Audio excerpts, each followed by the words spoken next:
नमस्कार साथियों, स्वागत है आप सभी का वाईफाई स्टडी 2.0 पर। मैं हूं अंकित अवस्थी। आप हैं मेरे साथ में एक अंतर्राष्ट्रीय महत्व के विषय पर चर्चा करने के लिए। महत्व इस बात का है कि पुतिन के द्वारा अगला हमला कहां होगा, इसको लेकर के मार्केट एकदम गर्म है। मार्केट गर्म है क्योंकि पुतिन ने जैसा कहा, जैसा समझाया, वैसा किया। सबसे पहले उन्होंने यूक्रेन को धमकाया, फिर उसके ऊपर हमला किया। ये बात अब प्रूवन हो चुकी है कि रशिया को टक्कर देने के लिए नाटो ना ही या अमेरिका या फिर यूरोपियन यूनियन किसी भी प्रकार से एक्शन लेने की स्थिति में है। यानी यूक्रेन पर हमला केवल यूक्रेन पर हमला ना होते हुए रशिया को आगे भविष्य में यूनाइटेड जो सोवियत रूस बनाने की उनकी कल्पना है उसको बढ़ाता हुआ दिख रहा है। ऐसी स्थिति में हाल ही के अंदर रशिया के एक स्टेट टेलीविज़न के ऊपर एक व्यक्ति के द्वारा, जो कि उनकी सेना से बिलोंग करते हैं, उनके द्वारा ये डिस्कस किया गया कि किस प्रकार से यूक्रेन को इन्वेड करने के बाद में नाटो सदस्यों में से 3 देश एस्टोनिया, लातविया, लिथुआनिया, जिन्हें आप बाल्टिक कंट्रीज़ के नाम से जानते हैं, उनके ऊपर पुतिन अपना निशाना साधेंगे। साथ में ये भी कहा गया कि भले ही ये तीनों नाटो देश हों, लेकिन ये बात अब स्पष्ट हो चुकी है कि नाटो देश बहाना भले ही बना लें, लेकिन वो रशिया से अब किसी भी प्रकार से टक्कर लेने की स्थिति में खड़े नहीं हैं। ऐसी स्थिति में अब इस सवाल को समझना होगा कि एस्टोनिया, लातविया, लिथुआनिया, जो कि बाल्टिक कंट्रीज के नाम से जाने जाते हैं, क्यों पुतिन के निशाने पर हैं। इस बात को समझने के लिए आपको इन व्यक्ति के द्वारा, जो कि रूस की वायुसेना के पूर्व कर्नल रह चुके हैं, जिनका नाम इगोर कोरेंटचेंको है, उन्होंने कहा कि वर्तमान समय में रूस के पूर्वी किनारों पर, देखिए अब मैं आपको यहाँ पर दिखाना चाहूँगा, ये रूस है और रूस का ये पश्चिमी किनारा है और ये यूरोप का पूर्वी किनारा है। यहाँ पर 3 देश हैं, एस्टोनिया, लातविया, लिथुआनिया, जो कि कभी यूएसएसआर के हिस्से हुआ करते थे। इन तीनों देशों के बारे में अगर आपको याद हो तो मैंने पूर्व में भी चर्चा की थी और कहा था कि लिथुआनिया पर हो सकता है हमला। ये मैंने आपको बहुत पहले भी बताया था, मैंने आपको पढ़ा रखा है, अभी मैं दिखाऊंगा वो स्लाइड भी, आपको पता चल जाएगा। मैंने ये बातें बहुत पहले भी कही थी, लेकिन तब तक कहीं किसी ऑफिशियल तरीके से बातें निकल कर बाहर नहीं आई थी। लेकिन अब वो मेरा खुद का कयास था कि लिथुआनिया पर हमला हो सकता है। लेकिन जब अब ये बातें ऑफिशियली बाहर आना शुरू हो रही हैं तो शायद आपको अंतर्राष्ट्रीय स्तर की इन चीज़ों में अपना एनालिसिस बहुत महत्वपूर्ण प्रतीत होता हुआ दिखेगा। फिलहाल के लिए आप इस मैप को एक बार ध्यान से देख लें और इसे समझने का प्रयास करें। लेकिन इससे पहले एक बार मैं आपको वो वीडियो दिखाता हूं जिसमें ये रशिया के स्टेट टीवी के ऊपर पोटेंशियल इन्वेजन प्लान जो है वो बाल्टिक कंट्रीज के ऊपर करने की बात चल रही है एक मीडिया हाउस के अंदर। देखिए यहाँ पर 3 देश दिखाए गए हैं, एस्टोनिया, लातविया, लिथुआनिया। ये पोलैंड के पड़ोसी हैं। आप यहाँ पर देख सकते हैं एक बहुत ही इंपॉर्टेंट जगह की बात हो रही है जिसका नाम है सुवाल्की कॉरिडोर। मैं इसे भी आपको समझाने का प्रयास करूंगा। सुवाल्की कॉरिडोर के साथ साथ एक और जगह की बात यहाँ पर चल रही है जिसका नाम है गॉटलैंड। ये पूरी की पूरी स्थिति क्या है, किस प्रकार से इन बाल्टिक कंट्रीज को घेर के मारेगा रशिया, इसके बारे में मैं अब आपको इनका प्लान समझाने का प्रयास करता हूँ। जरा आपको ये समझना होगा मैप के माध्यम से कि क्या है पूरी कहानी। देखिए साथियों, आपको ये मैप थोड़ा इस तरह से समझना चाहिए। आपको ये यूक्रेन भली भांति समझ में आ रहा होगा, इसके उत्तर में आपको बेलारूस समझ में आ रहा होगा। अब चूंकि आपको ये पूरी तरह से सारी घटनाएं बहुत अच्छे से इन दिनों समझ में आ चुकी हैं, इसलिए अब आपको ये बात समझने में ज़्यादा दिक्कत नहीं आनी चाहिए जो मैं अब आपको समझाने जा रहा हूँ। जरा मैप पर खींची गई मेरी रेखाओं को आप ध्यान से देखने का प्रयास करें। देखिए आपको यहाँ पर ये जो समुद्र दिख रहा है जहाँ पर लिखा हुआ है बाल्टिक सी, इसे समझना चाहिए। बाल्टिक सी के सामने 3 देश, एस्टोनिया, लातविया, लिथुआनिया, इन तीनों को संयुक्त रूप से बाल्टिक कंट्री कहा जाता है। क्लियर? अब देखिए ये जो लिथुआनिया है, इस लिथुआनिया को अगर आप पोलैंड से जुड़ा हुआ देखें तो आपको यहाँ पर एक इस तरह का रास्ता दिखाई पड़ रहा है। इस रास्ते को ही सुवाल्की कॉरिडोर के नाम से जाना जाता है। ये आप अपने जीके के पर्सपेक्टिव से भी याद रख सकते हैं, सुवाल्की कॉरिडोर। ठीक है, अच्छा, इसी के जस्ट पड़ोस में यहाँ पर आपको ये वाला हिस्सा दिख रहा है जो कि रशिया का अपना हिस्सा है। इसे कैलिनग्राड के नाम से जाना जाता है। किस नाम से?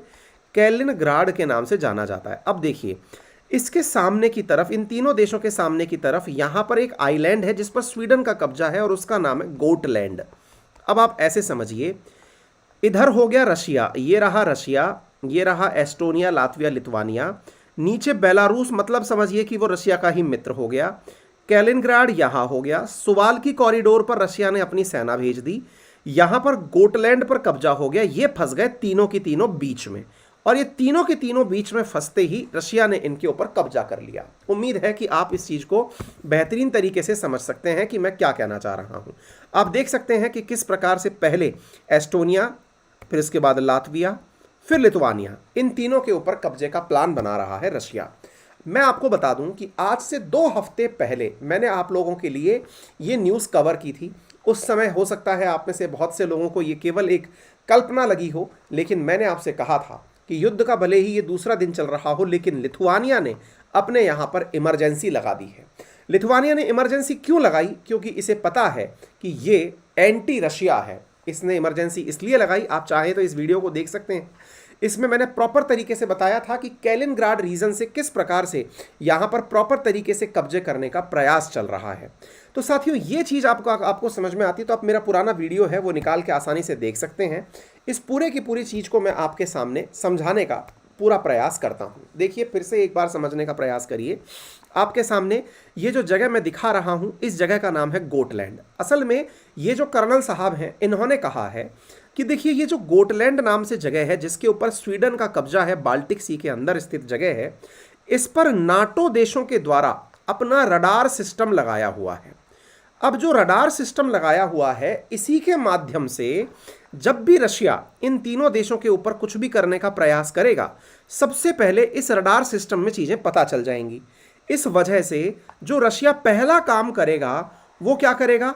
वो गोटलैंड पर कब्जा करेगा, गोटलैंड पर बम फोड़ेगा, जो कि आपको एनिमेशन के थ्रू दिखाई पड़ रहा है। इसके बाद में यहाँ पर जब गोटलैंड पर प्रॉपर तरीके से बम वर्षा हो जाएगी, इसके बाद में यहाँ पर तैनात किया जाएगा S-400 missile system. S-400 missile system, जब S-400 मिसाइल सिस्टम यहाँ तैनात कर दिया जाएगा, तो इस मिसाइल सिस्टम के तैनात होने के बाद में एक प्रकार से समझिए कि पानी के भीतर इसने अपनी जगह फिक्स कर ली। देखिए, स्वीडन को पहले भी धमका चुका है रशिया, क्योंकि स्वीडन जो है ना, वो नाटो की गोदी में बैठने की चेष्टा रखता है, उसको ये धमका चुका है।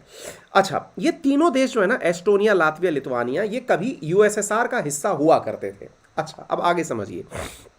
ये जो एस्टोनिया आपको दिखाई पड़ रहा है, लातविया के अंदर मैं आपको जानकारी दे दूं, शायद मैंने पहले भी आपको दी है, लातविया के अंदर एंटी रशिया कैंपेन चलता है। यहाँ की संसद ने पूरी तरह से यूनानिमसली लोगों को मोटिवेट किया था कि कोई भी व्यक्ति अगर जाकर के रशिया के खिलाफ यूक्रेन में युद्ध लड़ना चाहता है तो वो चला जाए। तो लातविया के ऊपर तो पहले से ही मतलब संकट के बादल मंडरा रहे हैं।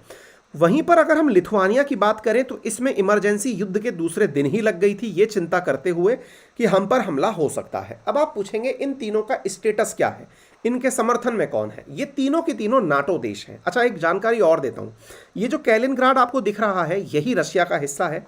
इन्हें डर ये है कि लिथुआनिया वालों को कि ये वाला जो रास्ता है जिसके माध्यम से पोलैंड अपनी सेना लिथुआनिया भेज सकता है, इस रास्ते पर रशिया का प्लान है कि वो अपनी सेनाएं भेजेगा। यहां पर समझने का प्रयास करें कि ये वाला जो रास्ता है, जिसे सुवाल्की कॉरिडोर के नाम से जानते हैं, सबसे पहले रशिया के द्वारा इस सुवाल्की कॉरिडोर को ही अपने कब्जे में लिया जाएगा।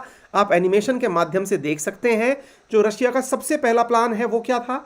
यहां पर स्थित ये जो गोटलैंड है, इस पर कब्जा, उसके बाद में सुवाल्की पर कब्जा हो गया। 2 रास्तों से इन तीनों को घेर लिया। पीछे से यहां से घेर रखा है बेलारूस खुद ने, सुवाल्की इधर, गोटलैंड इधर, तीनों तरफ से कब्जा इसके ऊपर करने की तैयारी आप देख सकते हैं। कैलिनग्राड में रशिया पहले से ही है। ये तीनों के तीनों अगर एक बार में पकड़े में आ गए, फिर देखिए, फिर यहां से सेना जो है उसे उतारा जाएगा इन तीनों देशों पर अटैक करने के लिए, चाहे फिर वो एस्टोनिया हो, फिर चाहे वो लातविया हो, फिर चाहे वो लिथुआनिया हो।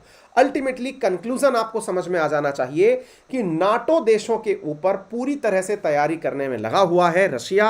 और ये मैं नहीं, वहां के स्टेट टेलीविजन पर प्रकाशित हो रही न्यूज़ है जो मैं आपसे शेयर कर रहा हूं। स्टेट टेलीविजन पर वहां के एक पूर्व कर्नल के द्वारा अपने द्वारा ये जानकारी शेयर की गई है कि रशिया का प्लान नेक्स्ट क्या है। क्योंकि यूक्रेन, देखिए, आपको समझ में आ जाना चाहिए अभी तक कि रशिया ये किसी को हारने या जिताने के लिए काम नहीं कर रहा है। वो वापस से अपने पुराने दिन चाहता है जो 1991 से पहले हुआ करते थे, जब रूस ना होकर एक सोवियत रूस हुआ करता था, जो कि 1991 में टूटकर 15 देशों में निकला था। उनमें से ये देश निकले थे जो आपको दिखाई पड़ रहे हैं।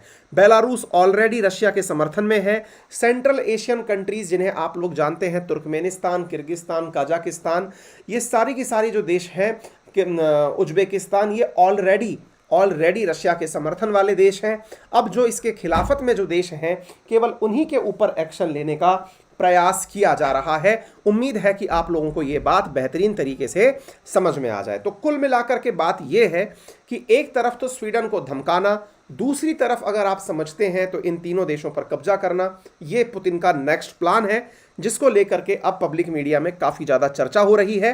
वो बात दूसरी है कि मैं आप लोगों को पहले ही 2 वीक पहले ही इसके बारे में प्रॉपर सेशन करके आपको बता चुका हूं। वहीं दूसरी ओर, जैसा कि आपको प्लान से स्पष्ट है कि रशिया कुछ और नहीं चाहता, अपितु वापस एकीकृत यूएसएसआर चाहता है। इसका प्लान एक बार बेलारूस के तानाशाह ने भी पब्लिकली दुनिया के सामने, मैंने आपको 2 वीक पहले ये न्यूज़ भी पढ़ाई है, उसने पूरी तरह से खोल के रख दिया था। उम्मीद है आप सभी साथियों को ये जानकारी बेहतरीन तरीके से समझ में आ गई होगी। अगर ये जानकारी आपको समझ में आती है तो सेशन को शेयर करना ना भूलें, वीडियो को अवश्य लाइक करें, चैनल पर नए हैं तो सब्सक्राइब कर लें। मेरा रेफरल कोड है अंकित 10, जिसका यूज़ करके आप अनअकैडमी पर कोई भी सब्सक्रिप्शन परचेज करें, अनअकैडमी पर आपको 10% डिस्काउंट इमीडिएटली प्राप्त होता है।